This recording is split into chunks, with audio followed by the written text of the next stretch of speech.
Government Degree College, Budgam, and a member of Jammu and Kashmir Economic Association. I'm delighted to welcome you all to this 10 days online workshop on research analytics for social science. I would like to extend my grateful thanks to Dr. Firdaus Malik, who is the founder of Jammu and Kashmir Economic Association, and organizers, Vivekananda Global University, Jaipur, Jindal Center for Global South, Jammu and Kashmir Economic Associations, and the Cafe Economics, for giving me an opportunity to be a part of this research intellect journey. It is truly an honor to stand before such a motivated group of resource persons and participants eager to delve into the world of research, enhance their skills, and deepen their understandings of the vital methodologies that shape academic inquiry. We will be having privilege of hearing from experienced resource persons who will guide us through these complex concepts with clarity and enthusiasm. This is our third day of workshop, which is dedicated to the significant topic of research, that is data collection strategies. As we know, it is one of the important ingredient of the research studies. As we know, data collection is a critical component of research process, and it involves gathering information to answer research questions and achieve the study objectives well planned. Data collection strategy ensures the credibility and validity of research findings. So before introducing our resource person of this session, I would like to request all the members, all the participants, kindly mute their microphone and kindly close their video for the smooth functioning of the session. Any disturbance will lead to the disengagement of a participant from the workshop. I hope all the participants will cooperate with us. Now, I would like to introduce the resource person of the session, Dr. Navita Nathani. She has a PhD and MBA in finance and master's in economics, a seasoned professional with 2 decades of experience in teaching, training, and administration, and she currently serves as a professor and the head of the institution, Amity Business School, Gwalior, with a focus on core finance, cognitive finance, academic perspectives, and entrepreneurship. She has actively contributed to the academia and the administration. In her extensive academic career, she has undertaken various roles, including serving as chairman, member on the academic boards of reputed universities. Dr. Nathani is actively involved in editorial boards of numerous national and international journals, having authored more than 82 research papers, case studies, book chapters, and edited books. Beyond academia, she plays a pivotal role in mentoring, guiding, and consulting projects for the Smart Study Incubation Center in Gwalior, Madhya Pradesh. She has also contributed in the MSME. She has conducted over 25 management development programs for both aspiring and existing entrepreneurs. Under her guidance, 2 students are currently pursuing their studies, and 30 scholars has been awarded PhDs. Her commitment to the research is evident in her work on 2 projects sanctioned by AICTE and ICSSR. She is professionally affiliated with the prominent organizations such as Academy of International Business USA, IAA, CII, and ISTD. So now I would like to call Dr. Navita Nathani to proceed with the session. Over to you, ma'am. Yeah, thank you. Thank you so much, Dr. Irum, for introducing me. And I'm thankful to JKEA, Dr. Firdaus, and OP Jindal University for organizing this workshop and giving this opportunity, providing this platform where I can interact with the future of India, that is young blood. And Before starting this data collection strategy, uh, I would like to discuss why data is important, and then we will start with the session.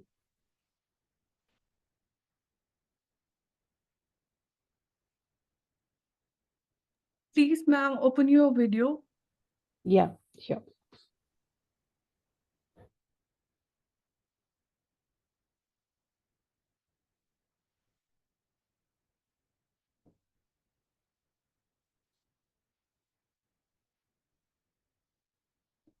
Is it visible? No, ma'am, it's not visible. Okay.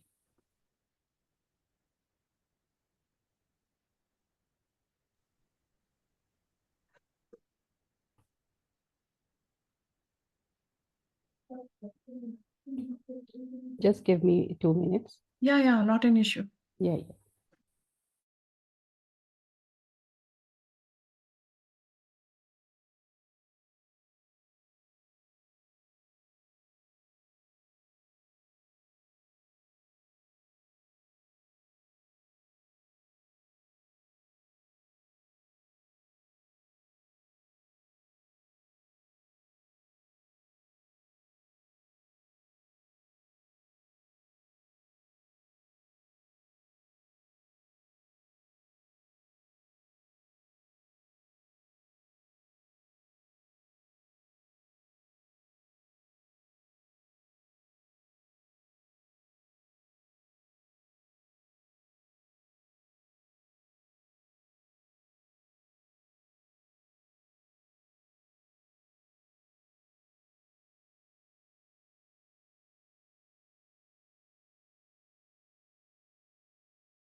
So I'm not able to open my camera. Just excuse me for this. Um, shall I start with this, like, or I mean, shall I change the laptop for this? Ma'am, you just, I think first you need to get out of the meeting. I think you should rejoin in the meeting. I hope so. That will work for you. Okay, okay. Just a minute.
I request all the participants, please bear with us with patience.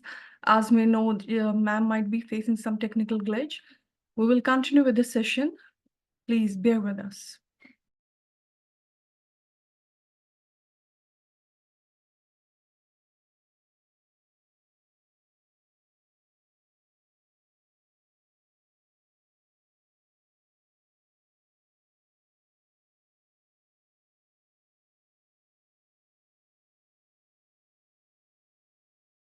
If some of the participants is having any question, please write the question in chat box so that we can answer it accordingly.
In Indra Kumar, we are yet to start our sessions. That's why you're not listening to any sound or you're not hearing anything. Please bear with us for 5 minutes more. Shortly, ma'am will join us.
Yeah, I'm extremely sorry for this technical glitch.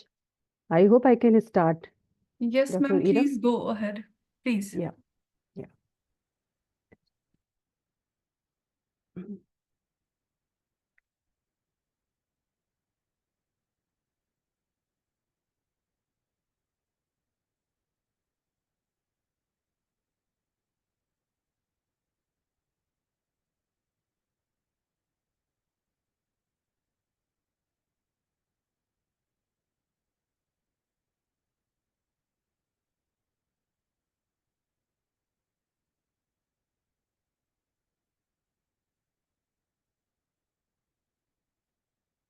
So I just want to share that PPT so that we can start with the today's session.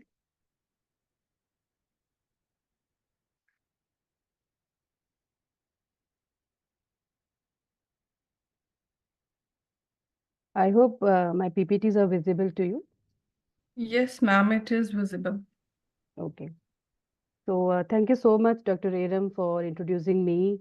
I'm thankful to JKEA and OP Jindal University and for organizing such a wonderful workshop where we can interact with the participants. I'm thankful to Dr. Firdaus for introducing me and providing this platform where I can interact with the students and research scholars. So this is one of the topic where we want to study, and this is one of the important topic of any of the research data collection strategy. Uh, Ultimately, the goal is to turn data into information and information into insights. Uh, Carly Florina is rightly said that ultimately our aim is to get the right information so that we can get the meaningful interpretation out of it. So the agenda for today's session is just like this. This is like what is data management strategy. We are going with the topic was data collection, but whenever you're talking about data collection, it cannot be complete without understanding the management. The management is a vague word where we can say that collection, data creation, preparation, all these things will come under it.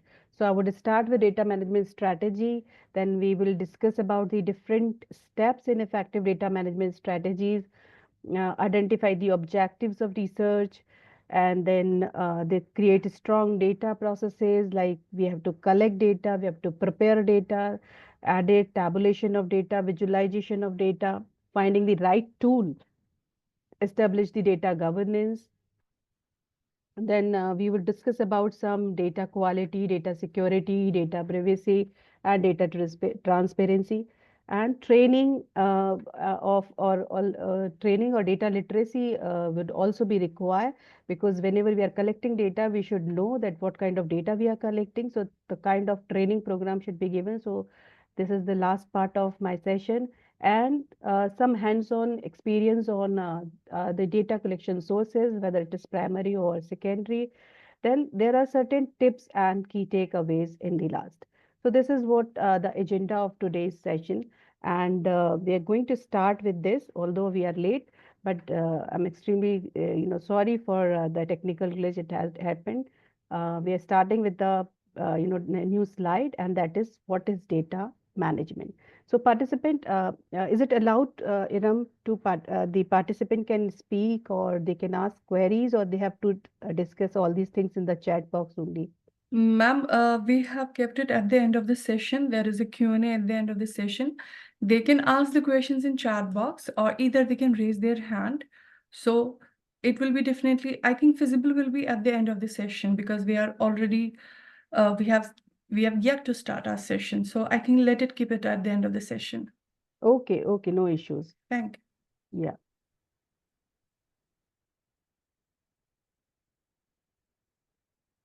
So we are starting with this that what is data management strategy. Actually, this is the roadmap in the research, and this roadmap ensure that all the activities surrounding data management from collection to collaboration work together effectively and efficiently to be useful as possible and easy to govern. So I've already discussed that data is something Like the whole information, the meaningful interpretation is based on the data. So if we are collecting the right data for this for our research, definitely we are interpreting meaningful information out of it. Otherwise, it won't be, easier for the researcher to get the information, and ultimately the results would be generalized. So what kind of data should be collected, the number of data should be larger, so that we can generalize that information. So there are different kind of techniques, sampling techniques and sample design, which are also part of data collection method. So if you're not collecting data properly, obviously you have to have that kind of challenges, like it can be like duplicate or missing data from the undocumented, or the inconsistently documented sources. There may be some unstructured or structured data. Whatever we were wanted to have, suppose unstructured data, but we didn't get that unstructured one, and suppose we wanted to have structured, then we didn't get that. So what is the purpose of our research, and accordingly we have to collect that data. So data activity that consume time and resources, data security and privacy, these kind of challenges the researchers normally face. And when the researchers they used to face these kind of challenges, there is a way to collect that data. There should be some kind of techniques by which we can collect appropriate data. The first and foremost objective in data collection is you have to identify your objectives. And like in the prior session, the other people might have discussed that what do you mean by objectives. Your objective should be smart, and objective should be smart. That means your objective should be specific, measurable, accuracy should be there, they should be realistic and time bound. So whenever you are deciding your objectives, the whole thing is totally based on like there is a correlation. Like whenever you decide your title, then you decide your objective, you decide how to collect that data, and then you decide how to analyze that data. So these are the things which are in a chain. So if the selection of topic is correct, and once you have identified the problem, the second step is data analysis. So once we have identified the problem, that means we are able to analyze that what kind of objectives are there in our research. And once we are thorough with our objective, we can easily calculate, we collect, data. So apprehend the sample of our study, like what kind of sample we are using in our study, whether these suppose you are asking you are collecting a data for the green finance. So those who are investing in green finance would be your sample size. So what kind of sample you are targeting, that is very important. But suppose you are circulating this questionnaire, or you are collecting the data from the students who have not entered into this, they are not into investments, they cannot be your respondents. So that is how you need to understand that who is the sample of your study. Then understand the sampling technique. This is something very, very important. So there are, you might be knowing that probability and non-probability kind of techniques are there. So whenever you're collecting any kind of data, what kind of sampling technique you are applying? Because suppose if it is a snowball kind of techniques, you might be collecting that data from the chain reference, like you are collecting data from 4 or 5 respondent, and then you are asking those 4 or 5 respondent to get the data from others. So this is how, like, this is chain referral process, and in this case you are collecting the data from the snowball kind of technique. But then what kind of data you are collecting, and whether the method of collecting that data is appropriate enough. Sushil Kumar, uh, you want to ask something, or you want to like Sushil you want to Kumar, ask something? please. Yeah. Sushil Kumar, do you want to ask anything from ma'am?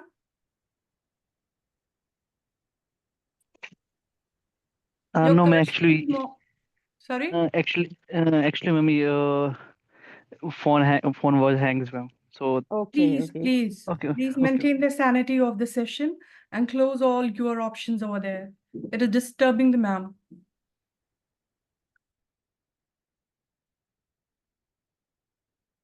Please, ma'am, go ahead. Yeah.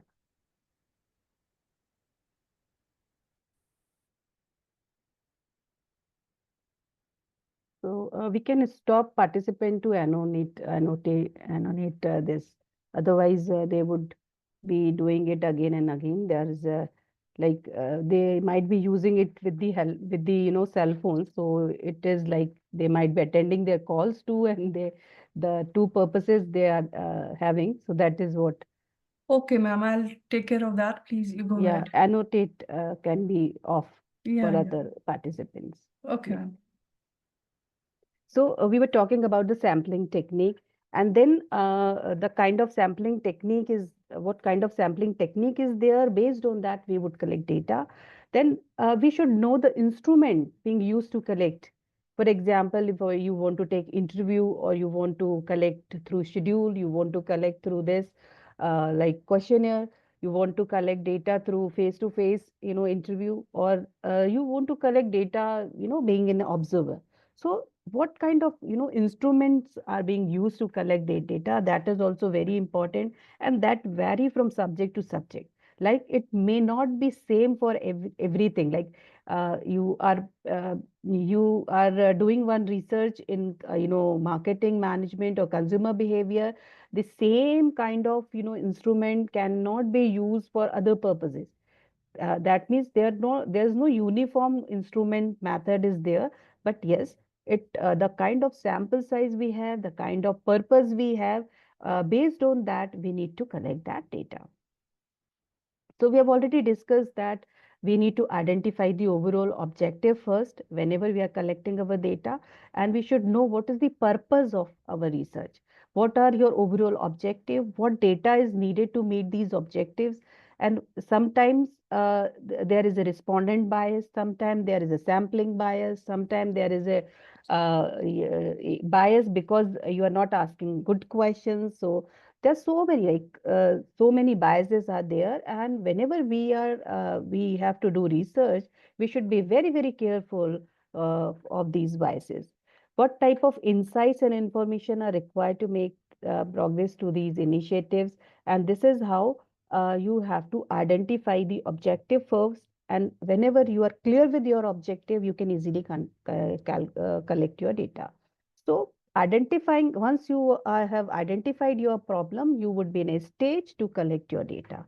So you might be knowing that data collection process is a very tedious task. Lot many people take a lot of time to collect that data, because if you are collecting data through interview method, if you are collecting data through questionnaire method, and you want that biases should not be there, you want that exact data should be collected, because ultimately you are going to generalize those results. And that is why whenever you are collecting data, you should be very careful. So people take a lot of time in collecting that data. So whenever you are collecting any data, the first and foremost question which comes in our mind is, what will be your data sources? So whenever you're talking about secondary sources, the secondary data sources, they would be different. So I would try to give you certain examples based on that. And primary data sources are totally different. So you need to understand that what kind of data is required for your study. So what would be your data sources, whether primary or secondary? Will you need access to both external and internal data? Suppose you want to collect some data from the banking system or banking professionals. So what kind of information you need? Whether you need the secondary or published information as well, you want internal information as well, you want external only. So this is how what is the purpose? Accordingly, you have to decide. Then do you need structured data? So suppose you want to see the what is the impact of AI or chatbots whenever we are doing banking. So in case of banking, if the chat box and AI, they are playing an important role. This is our recent experience. So we have not done any research on it, or might be this is something we want to analyze or explore first time. So whenever you're doing it first time, If you are going with the structured data set, if you are going with the questionnaire, obviously the things which we really want to explore won't be able to do.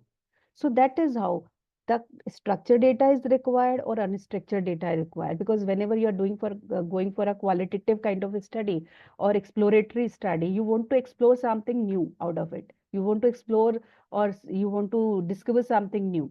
And whenever you want to discover something new, because you do not have any previous studies with us, then in that case, unstructured data is required. Because if you have a structured questionnaire, then you would have a structured data. If you have unstructured one, then you have a unstructured data. So whenever you are exploring or discovering new things, maybe the important things may be missed out if you are having a structured one. So this is a that is the purpose of our study, or it's a combination of both. Maybe you require, like, the objective of your study is to do both these things, like you want to have a case study protocols as well as you want to do that, you want to apply some quantitative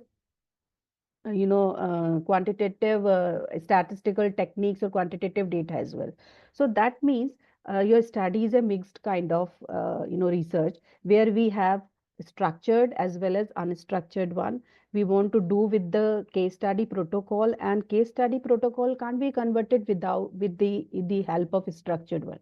Structured one is only the structured data is only required when we want to do some quantitative analysis, and we are converting that qualitative questions or questionnaires into 1 to 5 kind of a scale, or 1 to 7 Likert scale. So this is how the collection, while the collection we need to remember, then how will the data be collected? Whether you are going like you have some enumerators with you who are going to collect that data on behalf of you. So that means it's a method like schedule, and you are simply making a questionnaire and sending it to all all the respondents who are your samples actually. Is this a task that will be done manually as needed, or will you administer through email? So this is how the data will be collected. These are the to create these strong data processes, we need to answer all these questions.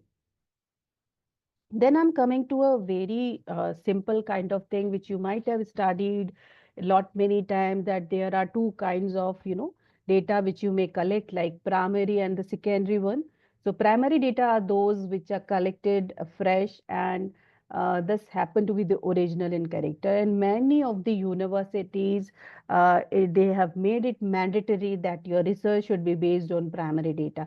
But somehow I, being the person of finance, I believe that collecting a secondary data and doing research in secondary data is more reliable, because then you have less biases. Though your literature says, your the tax material says that primary data collected from the primary sources would have less biases, but what I think, that the data which you are collecting through secondary sources or published sources, like the data from the government website, like the data which is available on Reserve Bank of India's website, the data which is available on World Bank's website. And if you are, collecting that data, making some interpretation, converting it to some meaningful information, I mean, there would be less biases. So this is what my opinion is. But then there are certain universities where the research scholars are being mandatory to do research in primary database only, because that is the data which is available into original in character, and this is a first hand kind of information.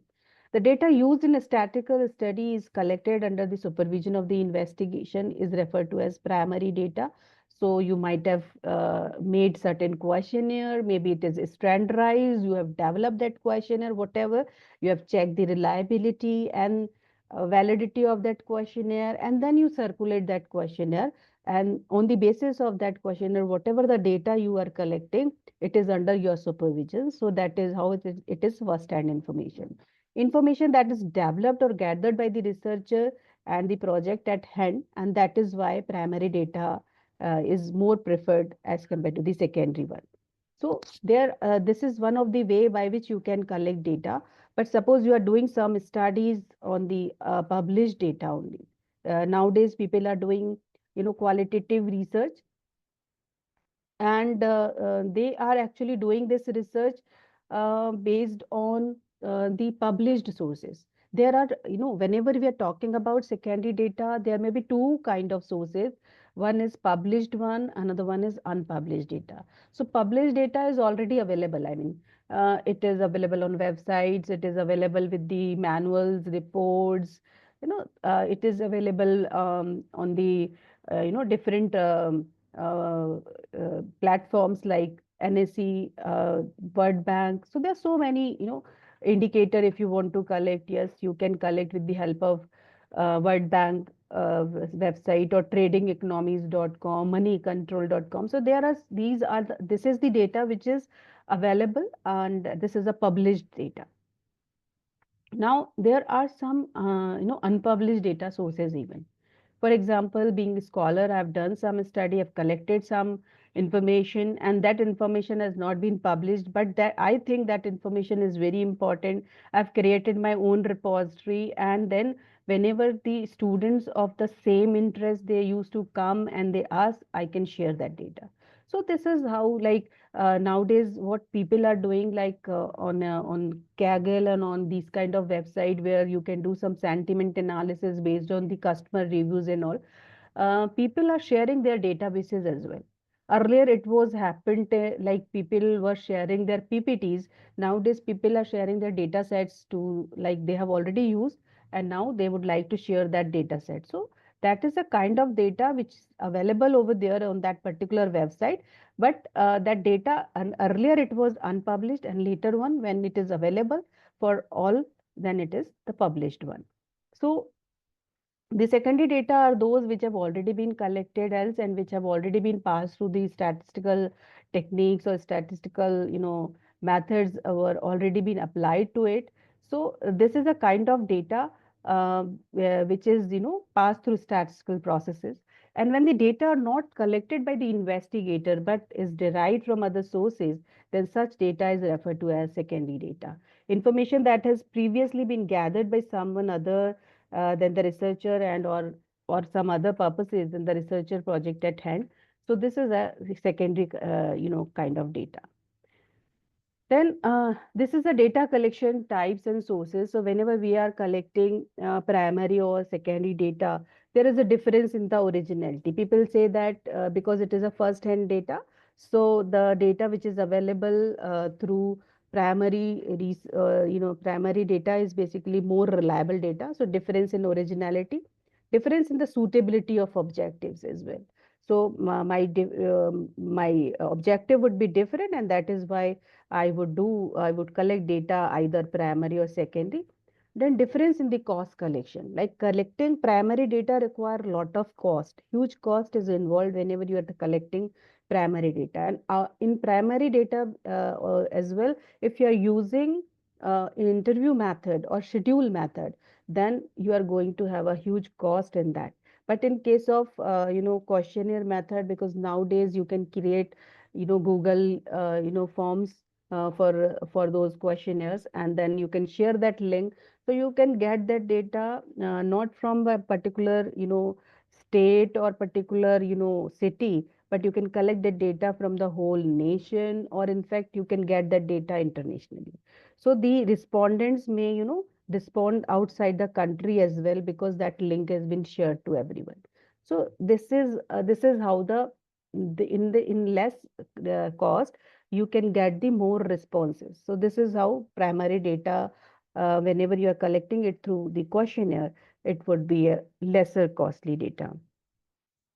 Then these are the types of primary data collection, like observation, like interview method. So in case of observation, you might have seen it, like people are or simply observing. There may be disguised in observation. There may be known observation. There may be a structured and unstructured one. There may be silent observers. So there are different methods of doing this observation, but since the control variable is not there, so the reliability is less in case of observation, rather in case of interview and questionnaire and schedule. Then comes to the interview part. So most of the qualitative data and most of the qualitative studies are totally based on interview. And and doing interview require a huge time, a huge cost as well. So you might have seen that whenever qualitative studies have been produced by the researcher, hardly they have, 8 to 10 sample. They might be having 7 sample, 20 sample size, because whenever they are collecting that data, it requires a lot of time. They have to spend more time to get to interview the persons. So this is one of the method, interview method.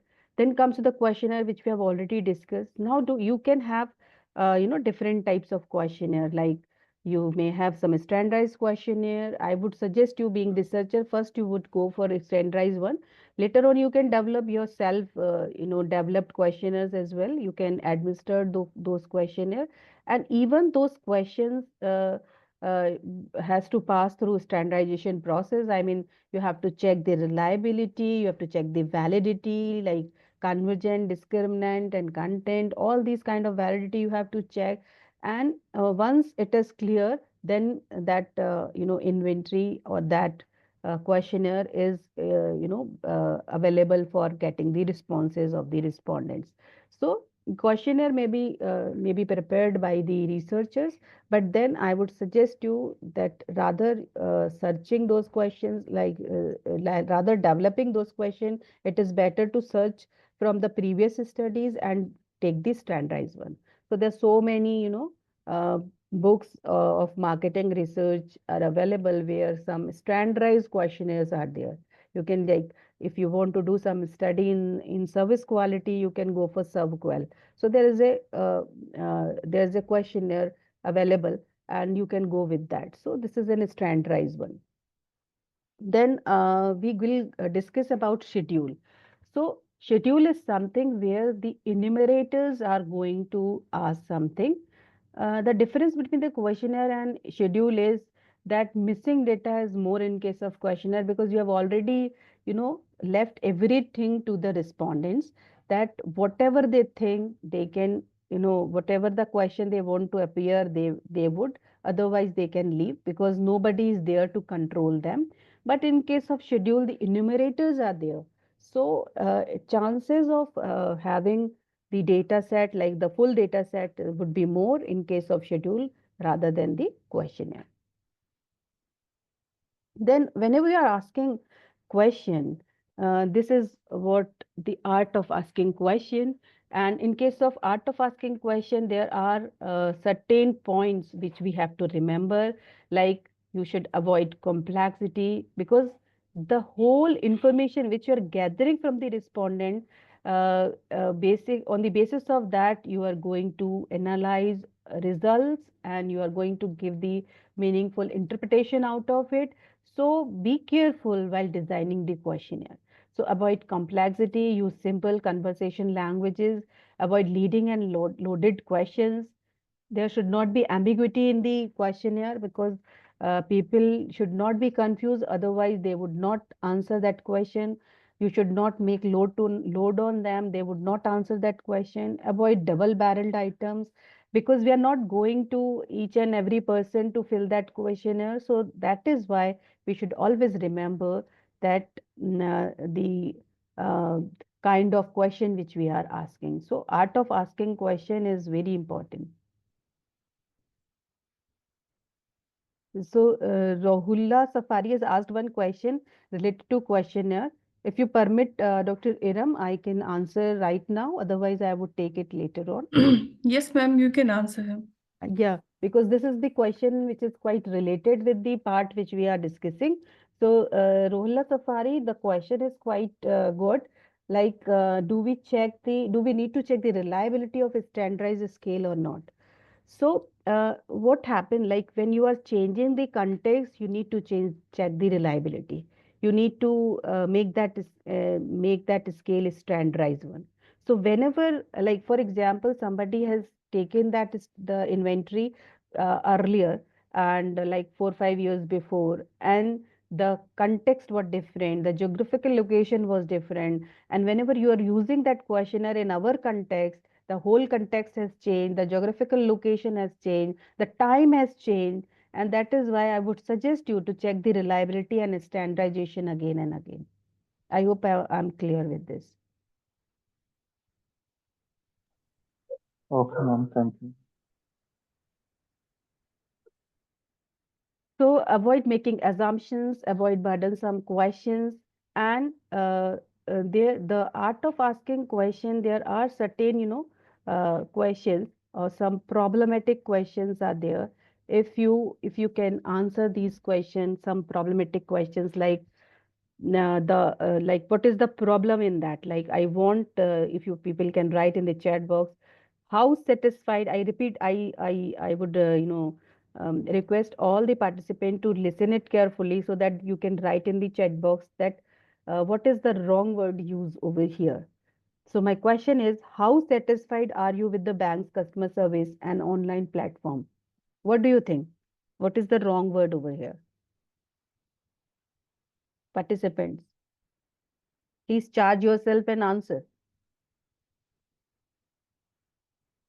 Now it's your time.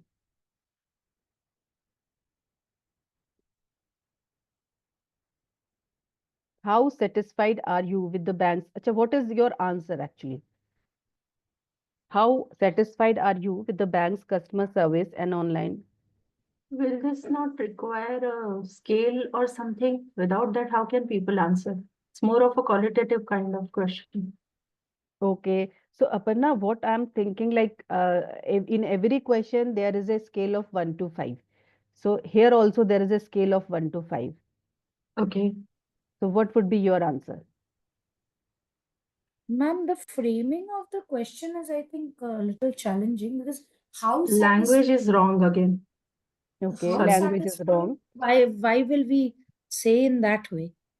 It will be a little Mm-hmm. leading. So it has to be like probably that I am satisfied, and then that degree is given. So the Mm-hmm. language, how satisfied should not. Suppose As- it is, I am satisfied with the bank's customer service and online platform, and there is a Likert scale of 1 to 5, then what is wrong in it? Ma'am, I believe there are two different questions which is merged in one single. Wonderful, wonderful. True. Thank you, Very Ankur. true. So this is a Online double-barreled question. Thank you, Ankur. So this is a double-barreled question where the respondents would be confused. Am I clear? What do you think? The next question, please ready. Why do you think the government fails to regulate financial institution effectively? Suppose uh, I can change the language of this as Madam Banerjee was asking. So I think the government fails to regulate financial institution. You have to give a answer on a Likert scale of 1 to 7. This would have only yes or no, ma'am. It cannot have 1 to 7. If you say, do you think government fails to regulate? I think. Hmm. If I say I think. Hmm. Ma'am, Pick up. I believe this is an open-ended question rather No, than It's an open-ended question. Why? it's a It's an opinion. Wonderful. Qausar Fatima, it's an opinion. Exactly. Fail. So we have already given the decision. Urvashi Bab, yes. So this is what, like the word fail should not be here. So whenever we are asking question, this is a leading question. We are leading towards a particular decision. Why do you love our new product? Again, love our new product, love word, that means again we are biased. Yes, yes, exactly, yes. So don't you agree that our new product is the best? Again, it is a leading question. So there are so many ways of asking question, but whenever you are asking a question, it should not be double barrel, it should not be leading question, it should not be loaded one. So there are few more examples and we would definitely go to those slides. Yes. Do you think or I think our environmentally friendly packaging or our कहना चाहिए our हटा दूं, like I think environmentally friendly packaging of a product is a good idea. Again, it is a leading one. Again, it is a leading one. Don't you think people should say more retirement? Again, it is a leading one. Okay. Can you answer this question? Can you list every single item you purchased last year and their cost? The last one, You can't have such a question asked. okay. Why? Um, Why, Aparna? yeah, because I might have purchased 100 things, and how is it going to be related to your question? Which particular item? Either you will have to specify what kind of, in what relation to, or otherwise people will have so many. I mean, what is the Wonderful. use of such That a means data? that means the answer, like if you are asking these kind of questions in the questionnaire, the people will definitely not respond because nobody wants to, or nobody even can remember that how many items they have purchased in last year. So I mean, it is a loaded question. So your question should be very, very simple. Your Mm. question should be very, very the art of asking question. For example, if you are coming at my home and I would say, भाई आज तो बहुत गर्मी है T नहीं पियोगे ना तो आपका आंसर भी नहीं होगा because I'm leading towards that because I've already taken that decision. So this Mm. is how whenever you are asking question, you have to ask question very, very carefully. What time do you usually go to gym after work? This is the last question. Anyone? Is it the right way of asking this question? What time do you usually go to the gym after work? Aparna, what do you think? After work is not required. After work is not required. What time? Yeah, what time do you go to the gym? Or probably, Can we morning, divide evening, this question afternoon into two parts, option. Aparna? Yes. Do you go So, to gym? Is it after work or before work? or how frequently you go to gym? That can also be there. How frequently you go to the gym? And what Hmm. are the minimum time you spend over there? No, probably when do you go? Not spend, because here they are talking about what time do you usually go to the gym after work. That means Yeah, it's the frequency that people wish to measure. yeah. So that means frequency, that how frequently you visit. That is what the question, like But how not how frequently you long. visit. Yeah, Hmm? right, Pardon? right. Hmm. No, not how, but just the frequency. Just the frequency. Okay. Just the frequency. Any other point is somebody want to add?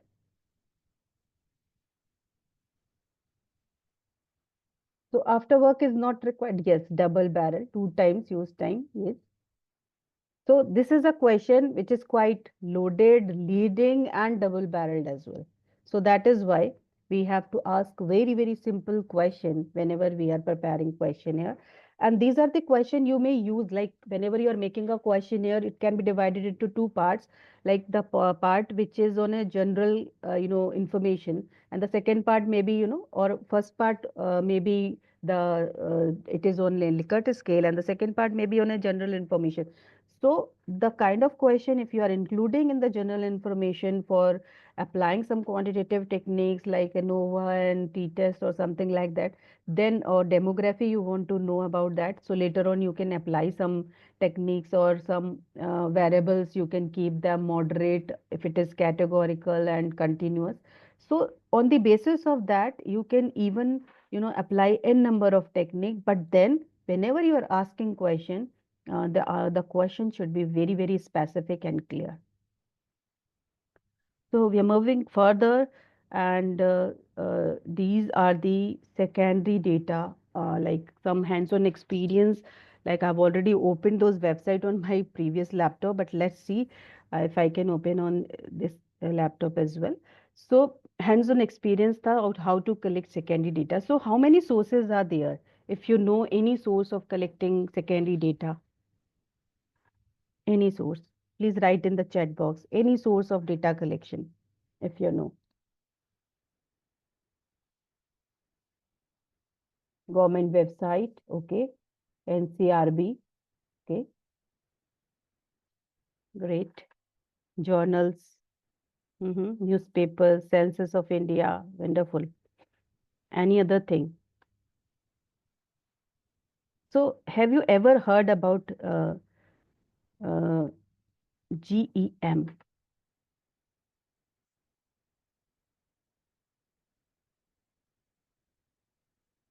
Have you ever heard about this GEM? Okay. So I'm sharing that screen with you. I hope you can share.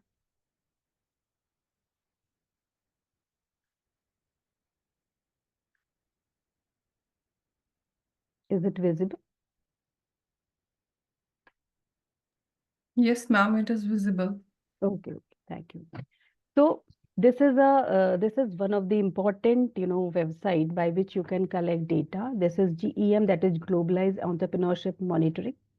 Now, whenever you want to do some studies and you want to collect data across the boundaries, you want to collect data from different continents, it's not possible. Being researcher, it is very difficult to to collect data from different parts of world. Now, this is a website from where you can collect data. Like this is a, I'm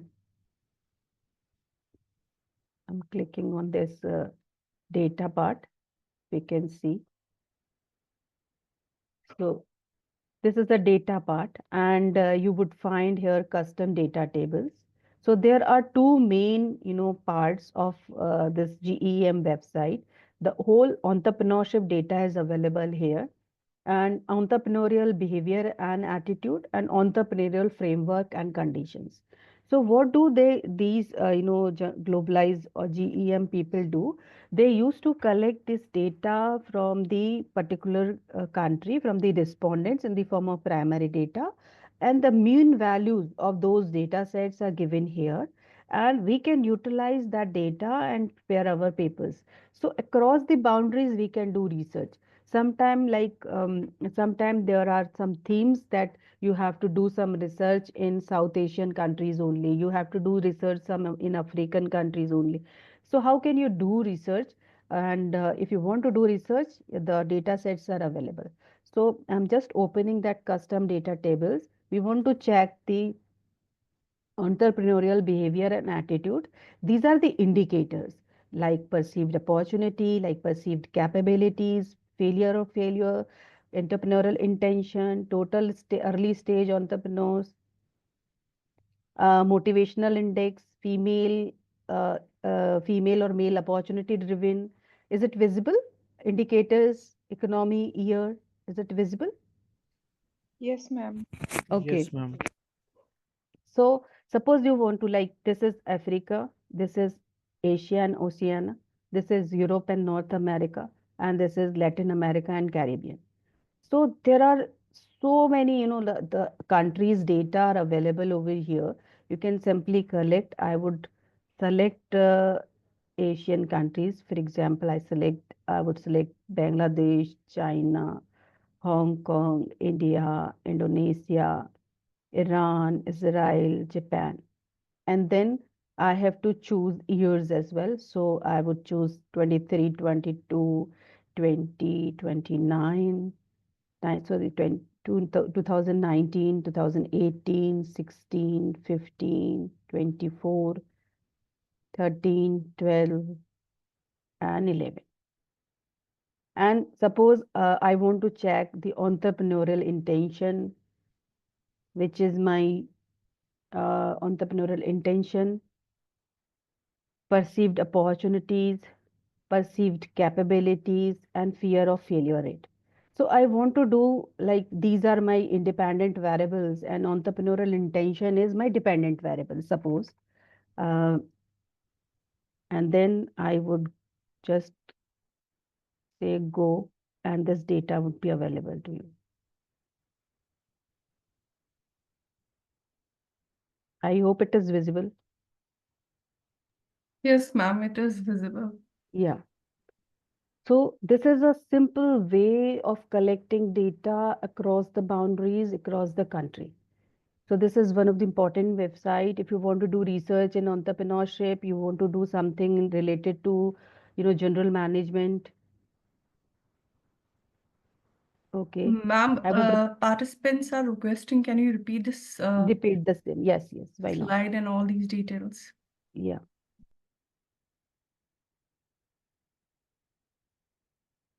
So I'm again going to data.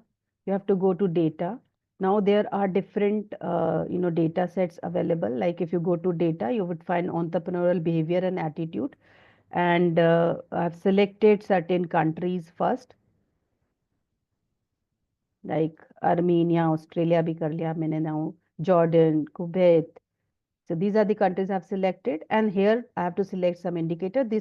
There are three parts of this, like economy, indicator, and year. So I've selected certain variables here. You can select any one, like entrepreneurship as a good career choice. This is my dependent variable. And fear of failure rate, perceived capabilities, perceived opportunities, my independent variables. And then for these number of years, I have to collect that data. So data set is available from 2001 to 2023. And that is how you can collect that data for number of for number of years. Even you can make a panel of this data. Okay, so you have to simply press go and click on go, and you would get that data. Even you can go for export. It will take a lot of time, otherwise I would show it. So go here, and then the data is available. Once you do export, so it would be exported. So this is a data set which is available to you. So since 2011-12, for all these countries, this is the panel actually. 2023 China, then 2022 China, 2023 India, and 2022 India. So it's a panel kind of data. And even if you are doing it for a single variable and for a single country, you can collect it for the as a time series data as well. So this is how you can collect that data. And this is only first part, entrepreneurial behavior and attitude. I'm moving for, am I clear? Making any sense? Yes, ma'am. Okay. So again, even this is entrepreneurial behavior and attitude. Nowadays, like this is entrepreneurial framework condition. So what is happening nowadays, like if you see in India, the government is starting with the new policies of a startup. They are creating certain kind of, environment where startups should be identified, they should be initiated, lot many venture capitalists are available. So this is something related to the entrepreneurial framework condition. Now again, the same kind of thing is available. Like this is a custom data table. Again, it is divided into economy. The indicators are different here. Financing for entrepreneurs. What kind of framework we need? Government support and policies. So are these policies are supporting entrepreneurs?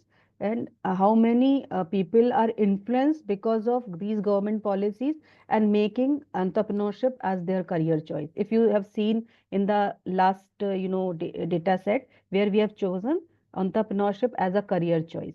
So you can take government support and you can take that data from the last one, that is entrepreneurship as a career choice. Financing for entrepreneurs. Is it available to entrepreneurs? And how many people would like to become entrepreneur in future? Like whether the students would like to choose, entrepreneurship as their career or not. Again, the same thing would be applied. Government programs, the basic school on entrepreneurial education and training. And here you can select certain countries, and on the basis of that, you can select certain, years, and based on that, you can collect that data. So again, I would select these, years, and we'll go for this. So this is how you can get the data from different economies for different years and for different variables. Am I clear? If you have any question, you can ask.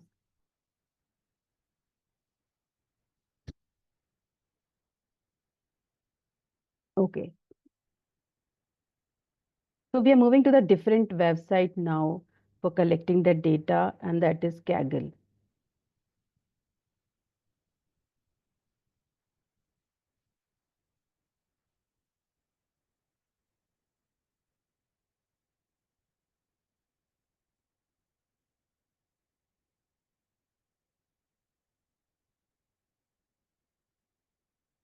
Tina Singh, you were the same Tina whom I taught?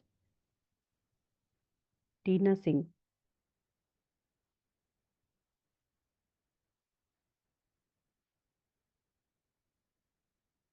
Tina Singh, can you hear me? Tina, you did your post-graduation from Jivaji University?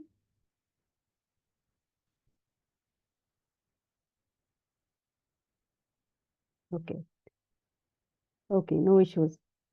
So Ma'am, this I is think Tina is not available. That's why she's not answering your queries. okay, but I saw that Tina was there, like earlier, she was there. Okay, it's all right. Yes, No ma'am, issue. I'm here. Yes. So Tina, you are the same, na? Yes, ma'am. Okay. So glad to meet you, ma'am, today here. Same here, same here. So we were discussing the Kaggle. So this is another way of collecting data sets. Nowadays, people are doing, sentiment analysis. This is something very, lucrative and very trending nowadays for researchers. So people are doing sentiment analysis, and you can collect some data from based on reviews. So earlier, people were collecting the data from Amazon, but nowadays Amazon also, is restricted that you cannot collect that reviews data, customer reviews data. Now it is a paid data. So Kaggle is a platform from where you can get some sentiments data. So this is how you can get this data. For example, uh, suppose we are clicking on this Chat GPT sentiment analysis, and you can simply download this data from here. Download data set as zip, so ये zip file आपकी create हो जाएगी, and this is how you can download this data. You have to sign in.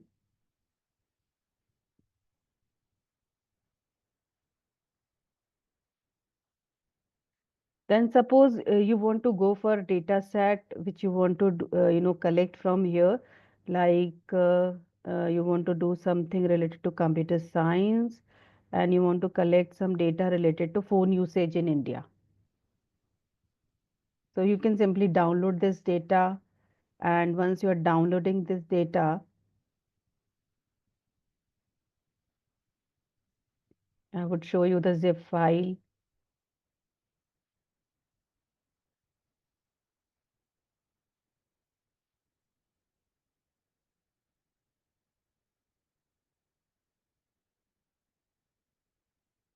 So this is what the zip file, if you can see.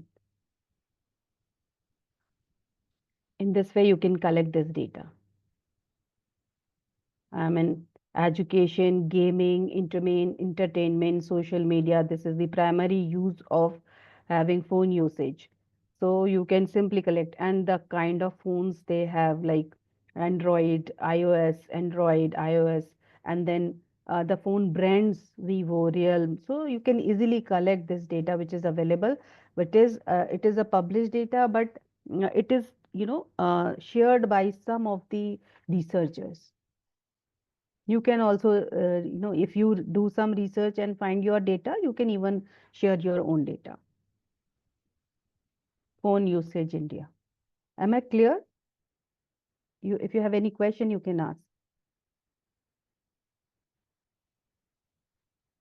Okay. So this is one way of collecting that data. So again, I'm coming to Kaggle. This is one of the important platform nowadays. Most of the people are going for sentiment analysis. People are going for thematic analysis because they don't know something new which is happening nowadays.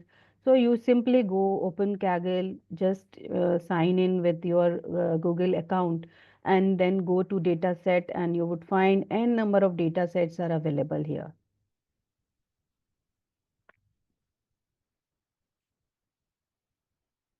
Then I would be sharing one more site with you from where you can collect that data, and that site is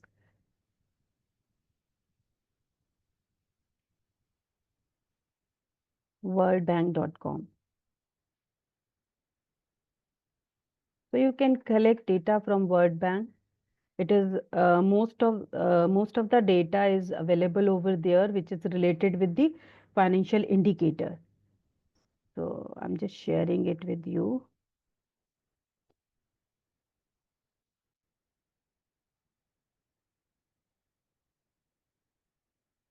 I hope this World Bank group data is visible to you. So you can simply, write what kind of indicators you need, and based on that, you can collect that data. So there are so many data bank, micro data catalogs are available. So suppose you want to collect data for GDP or money, GDP current or GDP constant, then GDP current LCU, GDP growth, whatever. So you suppose you go for constant, and this is giving you some GDP per capita.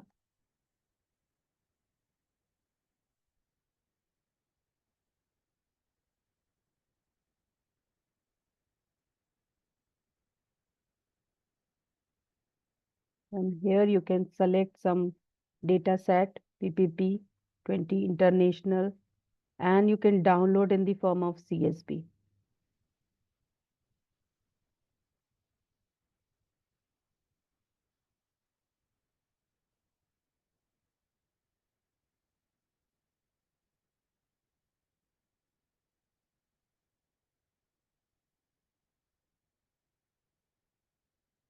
So for different indicators, you can collect that data. I hope you might have, those who are interested in secondary data, they might have gone for this website. And it is quite easier to collect data from this website, though people were collecting data initially from tradingeconomies.com, but and then also you can collect that data, but now the tradingeconomies.com is also redirecting you people towards this. Now we are moving further with one more website that is very common, and that is moneycontrol.com.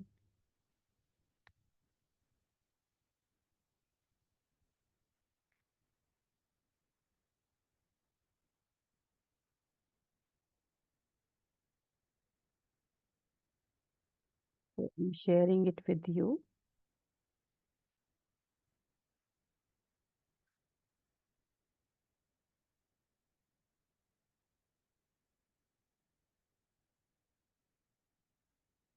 So this is how the way you have to write here the name of the company or name of the industry.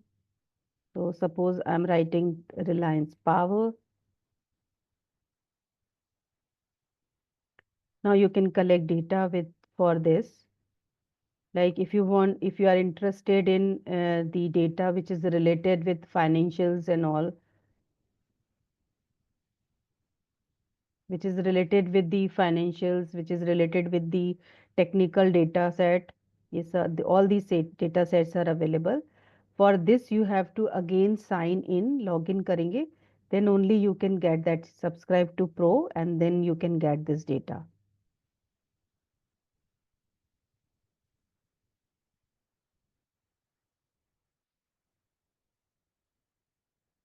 Because I've already subscribed to it in my another laptop, so it is not possible to have here, but yes, I can tell you that how can you collect that data.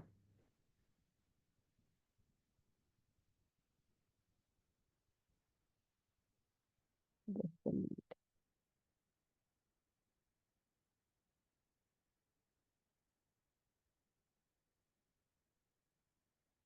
So this is the way by which you have to click here and go for Pro kind of login, and then you can go for different financials over here. MC, it comes under MC Insight. So you can collect all those financial, like balance sheet, like financial statements, ratio analysis. So this is one of the important, website for all those kind of, researchers, those who are searching data, secondary data, especially related to the company's financial performances.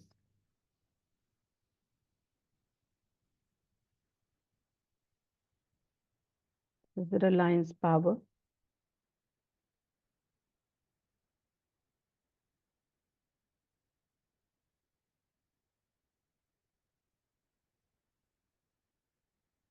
So you can simply go to markets, and from here as well you can collect data that is related to. I'm showing it into different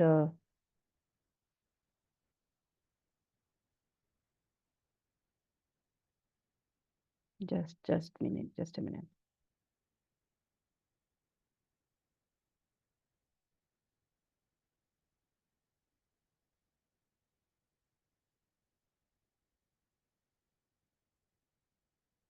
Indices.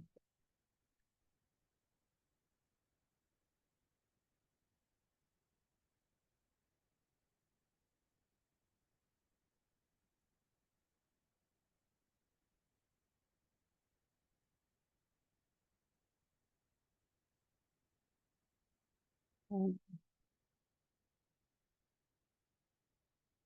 Just because my first laptop was not working properly, this this is a problem. Otherwise, I've already opened those sites for you people so that you can see how to collect that data.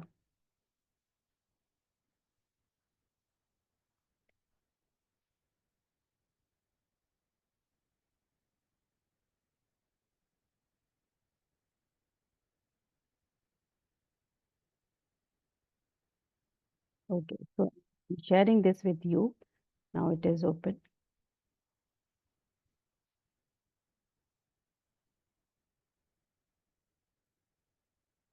I hope it is visible. This is how you can search historical data. Like for example, the company is Reliance and you want to collect some data, or exchange is NSE. Ye, you mhm. Suppose you want to collect data for CNX Nifty and you want to collect a data for a month. So you have to select year and then like 23, and then you have to select go. And in this way, some error has been occurred while doing it. But then you can collect data in this way. Like you have to simply enter the name of the company. You have to select exchange, and either you can go for daily data or you can go for monthly or yearly data, whatever you want to do. So these are some of the websites by which you can collect data. Uh, I have given the name of those websites here in my PPT only. So you can just have a look on those websites. So these are the websites, or these are the sources for collecting secondary data. So out of this, we have discussed Kaggle. The Amazon customer reviews is now paid data. So you can even collect some reviews from Kaggle only.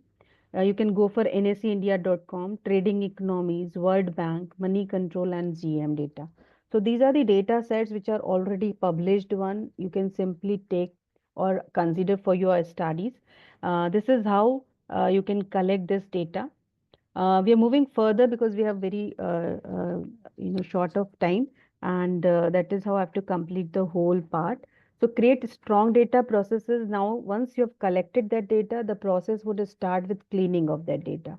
You require to transform that data, you require to prepare that data for the analysis, and then you have to identify that whether there is a missing data, or you have to document that data, metadata is there or not, some documenting lineage is there. So this is how you have to prepare your data, and this preparation require questionnaire checking if you are collecting primary data or secondary data. In case of secondary data, the editing is required, the coding is required, classification, tabulation, graphical representation, data cleaning, and data adjusting. So this is how you can prepare your or code your data. So I'm simply sharing one Excel sheet with you where yes. So this is the Excel sheet where I've collected primary data, and there are so many problem in this data. You can easily understand what are the problem in this data. Like the gender is not given any numbers because it's a nominal scale data. So we have to group that data. based on 1 or 2, 0 or 1 binary data. Then again, in the case of age, you can see this is a data which I have collected where the age is given, but not this is the data which we have collected from uh, this Google Forms. So 18 to 24, it is the age group, but there is one more age group that is 25 to 33. So there is one more age group that is 41 and above. So now there are so many, loopholes in this data, and we have to prepare this data so that we can, we can apply some test, or we can do tabulation, and then we can see the distribution of data. And later on, the advanced statistics would be applied on the same data for getting the meaningful interpretation. So that is why it is very important to edit and classify our data. So data coding is required, data editing is required, and this is how which you can do. Like one more important thing is that like we have collected this data and that data set is available here, but then this is a data where we have given, where we have not calculated the total of the data. So we need to, we have to divide this questionnaire into 2, 3 parts. So it might be of 3, parts. We have, once we have collected that data, it was divided into 3 parts, but now this is also not visible. So what we have to do, we have to edit this data, prepare this data according to the suitability of our objectives, and then we can proceed further. So this is how you can, edit or prepare your data. You can even transpose your data. You can transform your data. If in case of time series data, most of the time it happens that your data is not giving you stationarity. In that case, you can even go for, creating a log of the series, because this is basically you're preparing a data set so that you can get the suitable results, and then later on you can generalize those studies. So the classifications, again, they are of 2 types, based on attributes, based on class intervals. So this we have already discussed in that sheet.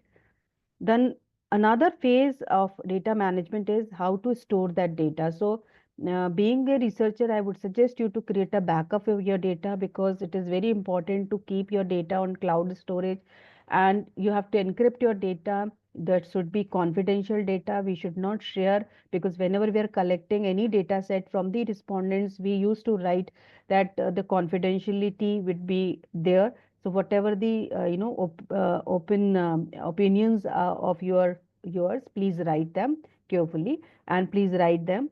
And we are simply taking that data, and the data would be confidential.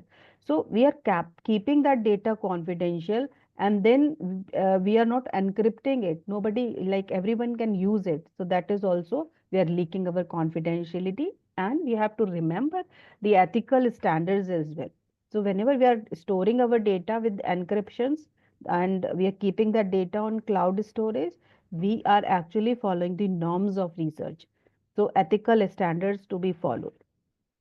Then find the right tool. Like whenever you are doing tabulation and transforming your data, please go for the right tool. And I would also want to suggest you one thing over here, and I hope you people are not having the kind of licensed software, so you can do with the help of Excel only.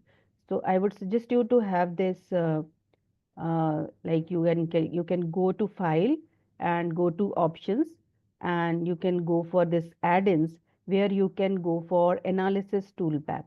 So this is analysis tool pack Excel add-in. You can just go for it and click on analysis tool pack and euro currency tool. Those who are doing research in finance, they can go for this, so that whatever the data you are collecting, for example, you are collecting GDP data in the form of dollars, you can convert it into rupees with the help of euro currency tools in a single with the single command or with the single syntax. So analysis tool pack and euro currency tool, once you download it, as check your data tab. So this is my data tab, and here data analysis. So you can see this is analysis tool pack. So if you are not having access to licensed softwares, you can go simply with this. You can calculate your tabulation with the help of histogram. You can calculate descriptive statistics. You can make certain, insert, the trend lines from charts and all. And this is how you can use this. And another way of this this euro part which we have added to it. Cancel. So it's not visible here. Home.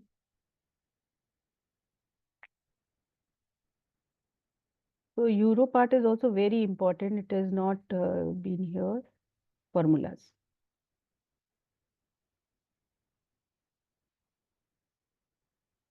Yes, this is what euro conversion. If you can see, this is updated here because this is one of the add-in and it is already available in your Excel. You have to simply add this to, and euro conversion and euro formatting can also be done with the help of this.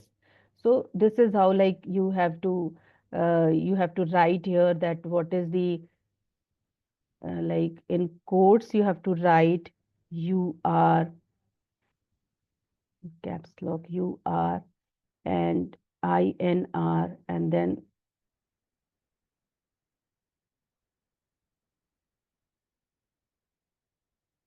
you have to go for euro formatting. And with the help of this, you can easily convert this into. So there are so many currencies, if you can see, ATS to euro, BF to euro, crypto, you can select any one, and whatever the values are there, you can convert that with the help of this formula. So this is how you can do your data tabulation, which is part of your data analysis, the first part of your data analysis. But whenever you are collecting your data properly, then only you can tabulate your data in a specific manner, and it would be very, very presentable, and you can even visualize your data. So like with the help of Tableau and all, you can, visualize your data as well. So again, I'm coming to find the right tool. So this is what we have discussed. You have to select a right tool for tabulating your data, and this is what the data governance. This is always required, like their data quality should be maintained, data security, data privacy. I've already discussed that nowadays people are very, very careful while collecting those data, because you are collecting data by keeping the confidentiality, and you have to encrypt that data. Data transparency should be there, data security should be there. It is part of data governance. So whatever the data you are collecting, and create a backup, please, so that you can keep it on any of the cloud storage. So whenever you require, you can download that data. So these are the final tips and takeaways. Define clear objectives, choose the right data collection method, develop a data collection plan. Reliable tools and technology should be used by the researcher. The sample decision is something which is very important, that what is the universe, what is the population, and how much sample size is there. We should always, monitor the data collection processes, back up your data. These are the final tips, and these are the takeaways. Different sources of secondary data. You can prepare your data, you can classify and tabulate your data, and you can transform the data. So this is all from my side. If you have any question, you can ask. Thank you so much, ma'am, for insightful session. It was very highly insightful session for the participants, the other persons, where you discuss about the data management strategy. You also discuss about the how data collection strategy is a roadmap in research to achieve its objectives. Well, you also said that it is a collection to the collaboration. So these points are very much useful for the students who are in their research, and even for the faculty who are at the embryonic stage starting their academic journey. And you also discuss about some of the important platforms where we can collect the data, analyze that secondary data, so that they can get acquainted with the data collection, analysis, and data feeding. Thank you so much. Now, before proceeding with the Before going to the conclude this session, I would like to request all the participants, please open up the camera so I can take the screenshot.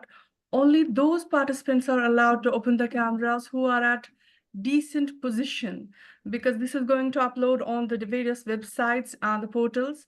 So please.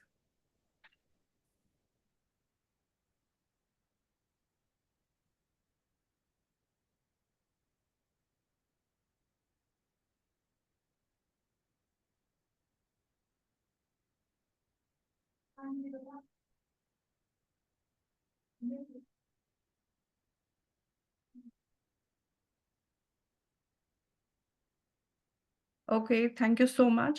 Now the session is open for 2-3 minutes for the question. If any person is having question regarding the session and they want to ask to the ma'am, please raise your hand or post your questions in the chat box so that ma'am can answer your queries.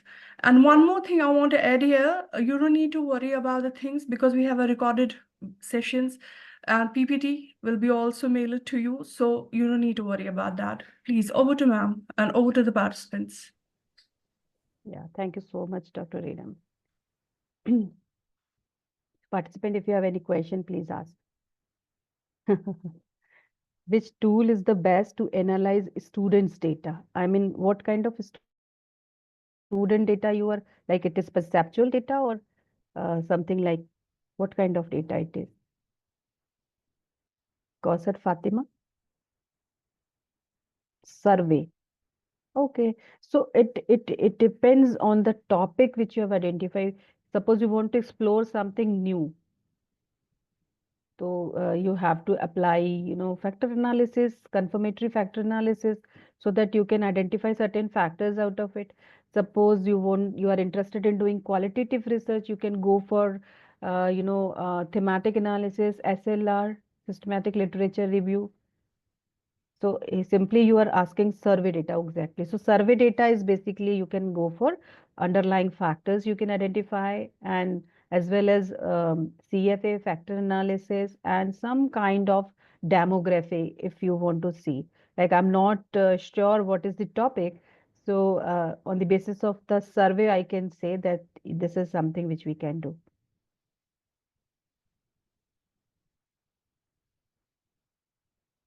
How to transform data before experiment. So Gohar has asked this question. Gohar, Excel is one of the advanced tool by which you can transform your data. In fact, you can transform your data in e-views too. So if your data is not suitable, like you have collected data for as a pilot study, and if you want to analyze that data and you want to get the meaningful interpretations, so you have to transform your data if there is no stationarity. You can do with the help of Excel, and you can do it with the help of eViews too.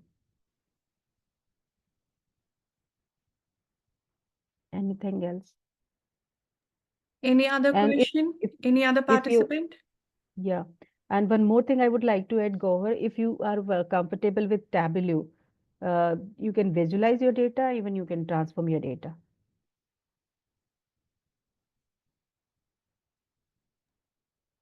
Ma'am, I just wanted to know that are there any government websites also to collect the data, secondary data? Yes, yes. So, Reserve Bank of India's website is there by which you can collect money supply data, indicators, macroeconomic determinants data. You can calculate, you can collect that data as well from Reserve Bank of India. so I was And Ma'am, yeah, I was actually looking for a data for the entrepreneurship related thing, but what I felt that most of the data which is given on the government websites is not updated. So any specific you can suggest where I can get something so related to it? please go through with generalized entrepreneurship monitoring. Recently, I've shared that Yeah. website as well. So please go with that. But you will get data till 23 because they have uploaded manual reports recently for 23 and 24. Okay. So you won't be able to get the data of 24. The updated data won't be there. But then this is what the problem we have with the government websites. Most of the time they're collecting data, but then updation would come at the later stage. So yes, you can get that data from up till 23 and 24. And in fact, the 24th to 2024 data was missing there. I have already sent. So you can collect and that data from GEM, Generalized and Entrepreneurship Monitoring. They have updated some annual reports recently. So I would suggest you to see that if in case it is suitable and it is working for you. Right, ma'am. Thank you so much, ma'am. Ma'am, it is very time-taking process because I am doing on the research on pharmaceutical firms, and for the 15 years of data, I am collecting the data manually from the annual reports, and it is has been 1 year. I'm just collecting the data. True, true. So we would do PhD. Is it your PhD data? Yes, ma'am. Yes, ma'am. I'm PhD scholar, ma'am. So we would do PhD once in a life, you know. So you have to take those kind of efforts, pains, and definitely, but if you are collecting your data so seriously, the result would be mind-blowing.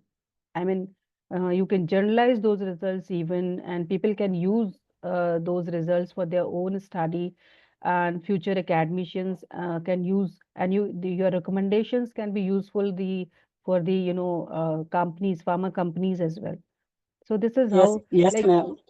yeah, it takes a Okay, lot of I'm time. collecting the okay. I'm collecting the Yeah, data it takes. regarding the board, but financial data is available on the Provis. I'm able to download the data from the Provis for the financial data, and not able to download the board related data, so I have to collect it manually. So it is very time-taking process for me, and very bad situation. Exactly. I'm already in very bad situation. I know. So whenever you are deciding, this is also a learning for others. Like whenever you are deciding your PhD topic, kindly see whether the data is available of that particular topic or not. And if it is not like easily available, you can please add on something to it. Otherwise, you would be in trouble. I can understand. I Thank can you, ma'am. understand your pain because lot many students are coming to me and saying that our synopsis has been finalized and now what to do? The RDC has already been done. So now the train has already, started from the station. Now we have to end it somehow. So I can understand your pain, but then you have to complete your study in that way only. It will take lot of Yes, efforts. ma'am. So Anita was asking one Thank you. question like, is it necessary to take secondary data and primary too for verification of results? So nowadays people are going for mixed kind of research, like the type of study is mixed. First, they analyze the things on the basis of qualitative. So and another part is like the secondary. So obviously in every paper you are reviewing, you are having literature review. That is based on previous studies only. So this is a published data. So without published data, you can't do anything. And later on, you are adding something, some primary data, you are collecting some first-hand information you are collecting, and then you are applying some statistical technique. So of course it is required, like it is there, published data is already there. Sustainability related data collection website or tool, yes. Trading economies, if you go for the trading economies or World Bank data, you would find sustainability data over there.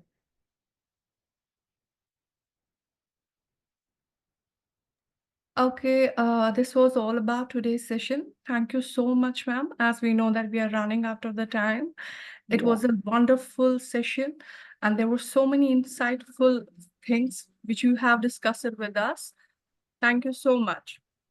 Most welcome and thank you. And extremely sorry for that technical glitch. I couldn't join on time. I'm extremely sorry for that. And I wish you all the best. Thank you so much, Dr. Irum and participants. Thank you so much. Thank you so much. May I leave? Yeah, sure. Thank you.